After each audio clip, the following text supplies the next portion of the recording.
Anything dipped in chocolate tastes a little bit better, right? Well, I'm not so sure about anything, but there are some things dipped in chocolate that are wonderfully delicious and perfect additions to your candy assortments. I'm Lynn, your gourmet candy maker, and when we come back, we're going to dip double stuffed Oreo cookies, jumbo pretzels, and this wonderful little bite-sized pretzel square filled with peanut butter, and also maraschino cherries.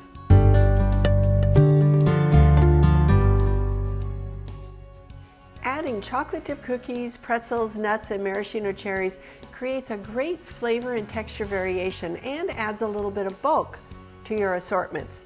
Today we're going to use all three flavors of premium chocolate, and actually we're going to introduce two different manufacturers. Today we're using the Merkins brand of the semi-sweet chocolate, and then we're going to use our Calabo brand for the milk chocolate and for the white chocolate. I just thought we could discuss the various brands of premium chocolate that we use here at the Gourmet Candy Maker.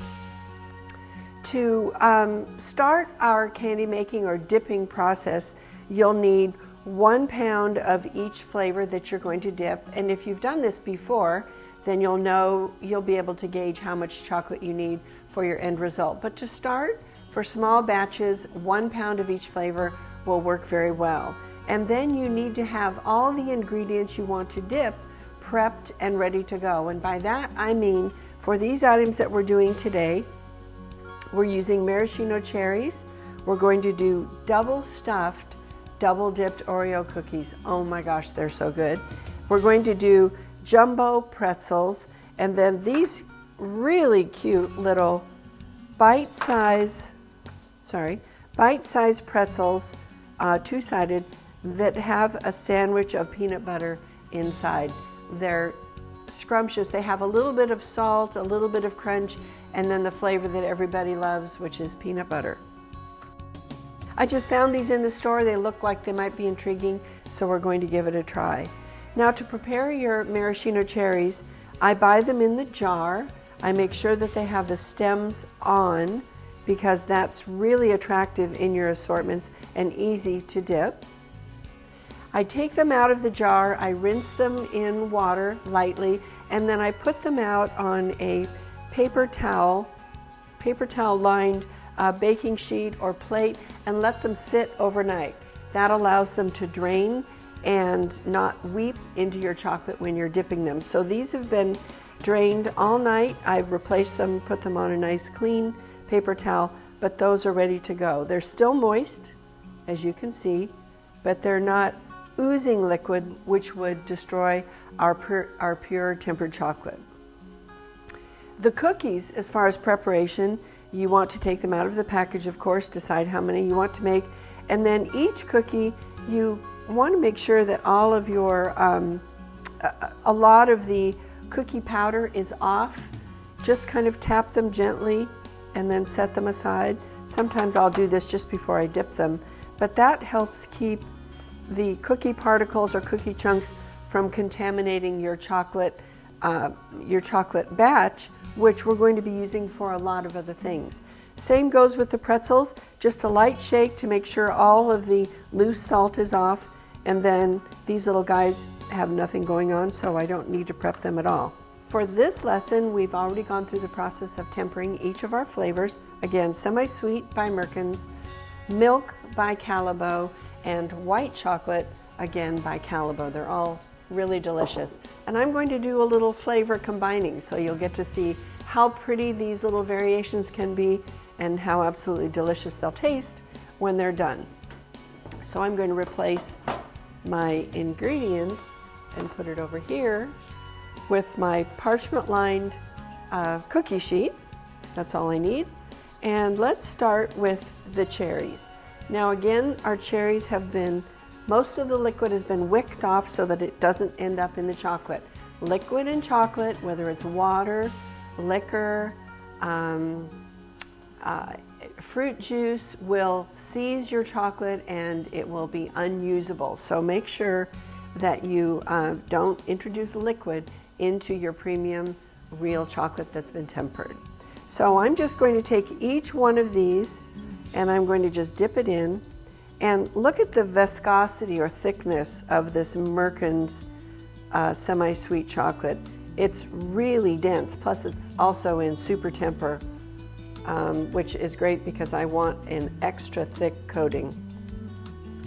So I just take each one of these and dab, dab, dab. I want to leave a little bit on the bottom to give our cherries a foot so they stand up nice and tall. And this is all you do. Now what we're going to do later on in our lesson is come back and give these little guys a white coat on top of the chocolate coat so that they become extra chunky, lots of chocolate, and really handsome. Almost like our tuxedo strawberries. So we're just going to go through this very quickly. This is a fun thing to do with your children if they have a little dexterity. 2, 3, and 4-year-olds may not work, but we have a 5-year-old granddaughter, an 11-year-old granddaughter, and a 13-year-old granddaughter that all do this very nicely, and they really love the accomplishment, the sense of accomplishment. Okay, so we've probably done enough of those. Now our next little item, this again is going to be a 2-coat process, and this is just a little bit trickier. I've made sure that most of my little cookie flakes are off, and I just put this guy right in my batch. Now once you start introducing other things like salted pretzels, these little cookies, the Oreo cookies, this chocolate won't be able to be used for anything else, so we'll just turn this out, turn it into chocolate bark, which is great. But it will end up with little grains of particles of salt and cookie, so to use them in your truffles is, or for coating other things or dipping other things, is not a good idea. So I take my cookie, I give it a really big dunk with my fingers, and then I just kind of shake it off, and I take just a little bit off the base with the edge of my bowl, and maybe take a little bit off the edges, but you can see that I have all sides completely coated. And then I set it there, and I cover my finger like that, my little fingerprint. I do it again, and after a while you'll be able to just whip through these cookies. Just wick off a little bit of the chocolate. My sisters, as you know, own Cacao Luxe, and when they do hand dipping of their Oreos, they tease me because they hardly wick any of the chocolate off the bottom, so you end up with a very thick coated cookie. You get a lot for your money there. Okay, so the nice thing about this is we have a nice rounded amount of chocolate on the top. We have just enough on the base. And the entire cookie is enrobed. You want to make sure that all the inside of the cookie is covered. First of all, you don't want to cheat your the recipients of your assortments.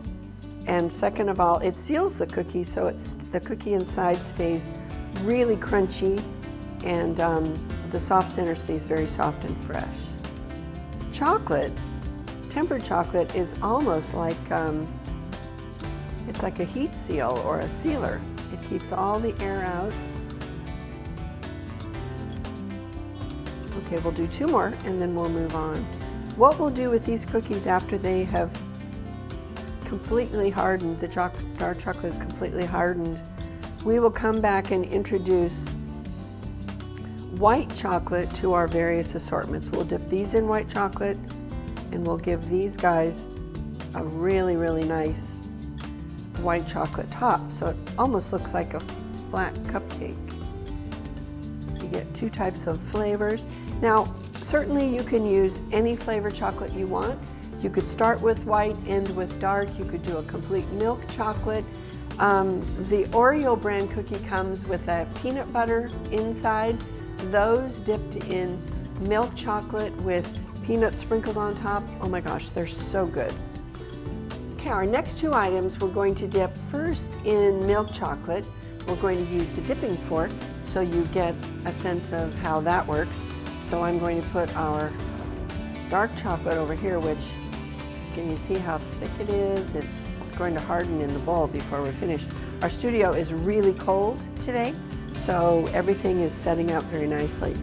So let's start with these. These are little peanut butter filled pretzel cookies, or pretzel sandwiches is what they're called. And I'm going to take this, I'm going to put it on my dipping fork and just poke it in there. And then I'm going to take it out like this, and you just give it a little tap, tap, tap.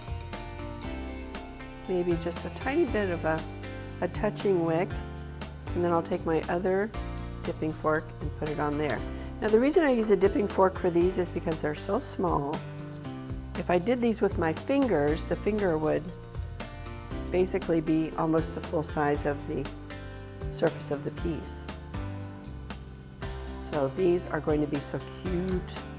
Okay, and then I'll show you a cute decorating trick when we do maybe 5 of these.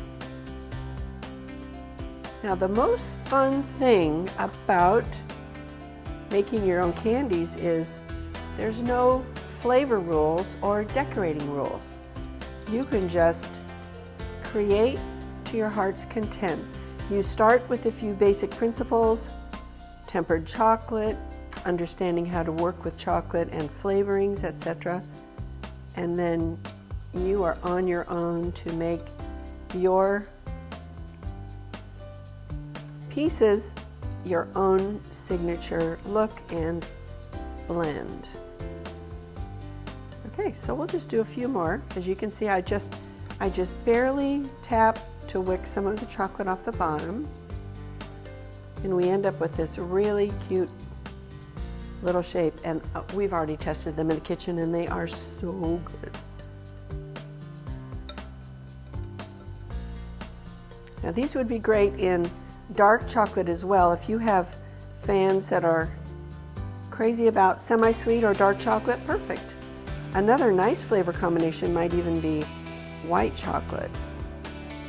That would end up with a very sweet flavor combination. The peanut butter is already a little bit sweet, but you have the crunchy saltiness of the pretzel.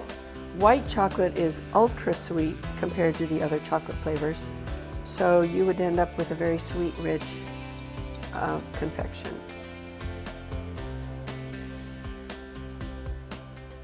Okay, so now here's a fun little trick. Take your dipping fork, and these have been sitting for just a few minutes, and just touch it with the tines of your fork. Go like that. How easy is that? And these little puppies look like you went to the store and paid $15 a pound. Okay, so I'm going to put these in the refrigerator. When we come back, we'll have a separate tray, and we will coat our jumbo pretzels.